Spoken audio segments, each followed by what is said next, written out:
So we have this big foreign policy blob operation to seize Eurasia. If you look up, for example, Russia, 75 trillion resources, you'll get a glimpse of what I'm talking about here. This has been the great goal of NATO and the stakeholders of the State Department and the DoD since the Cold War. But if you if you just look at this, and you can pull up a graph, I think, in one of these articles, which will just give you sort of a lay of the land here. Yeah, like something like one of those will probably get you there. Yeah. So you'll see, like, Russia has by far the most natural resources of any other country on Earth. And Russia is also surrounded by a bunch of these ex-Soviet satellite states, everything from Central and Eastern Europe into, the stands.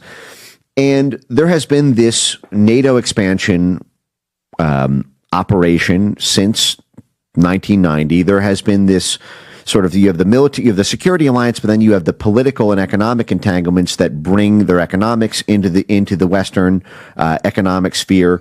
That all of this became very fragile in the past. Really started when Putin began to reassert Russian influence over Central and Eastern Europe through gas diplomacy in 2005, 2006, the blowups with Georgia and with other Baltic and Balkan states.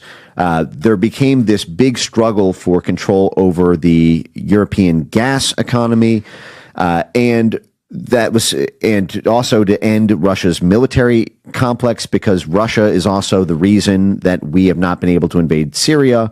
They provided the S-400 air defense systems that blocked us from doing air raids against Assad. They're the ones who are providing the small arms to all the African rebel groups who are toppling all the U.S.-backed governments there in Chad, in Niger, in the Ivory Coast. They're providing a backstop to basically every major adversary government of the U.S. Pentagon. But they also sit on all these natural resources. You may have recalled Lindsey Graham came out just a few months ago and sort of let the cat out of the bag, where he said, listen, even if you don't care about democracy in Ukraine, the fact is they sit on $12.4 trillion of natural resources.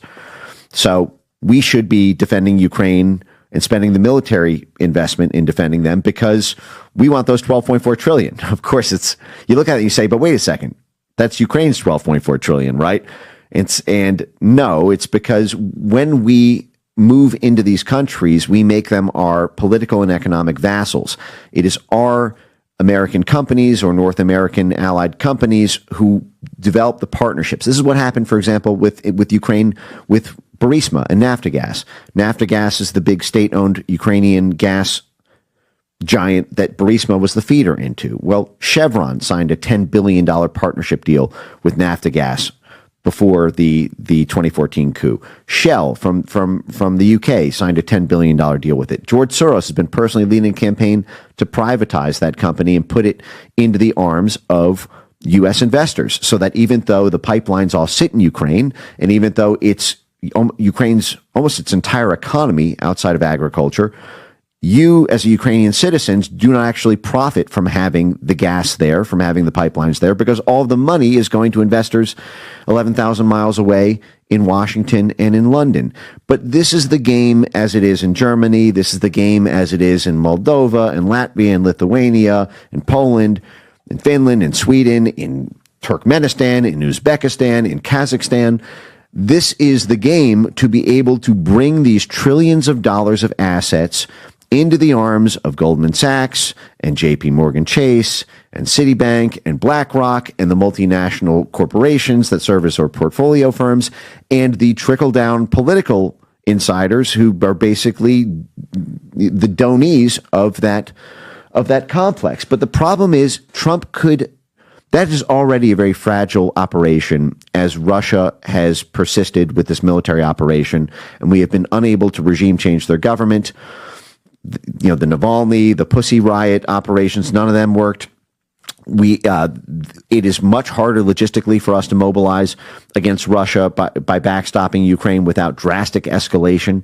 And so The problem is this is very, very, very fragile. And all Trump needs to do to ruin it, and the trillions of dollars of windfall profits and the hundreds of billions of dollars of investments already made, which will be sunk costs if this operation doesn't work, is for Trump to be neutral. That's all it will take for ruining it. It doesn't require drastic action by Trump. If Trump negotiates a peace deal right now between Russia and Ukraine, as it stands, and says, okay, the war is over, no more Russian aggression, but Russia, you get to keep the territory that you've already seized in the Donbass. We're going to respect the Crimean referendum from 2014. All Trump needs to do is accept that as the lay of the land. And you have already dealt hundreds of billions of dollars of damages to Wall Street private equity firms, to London bankers, to multinational corporations, which were all skating to where the puck was going, which was seizing these trillions in Eurasia.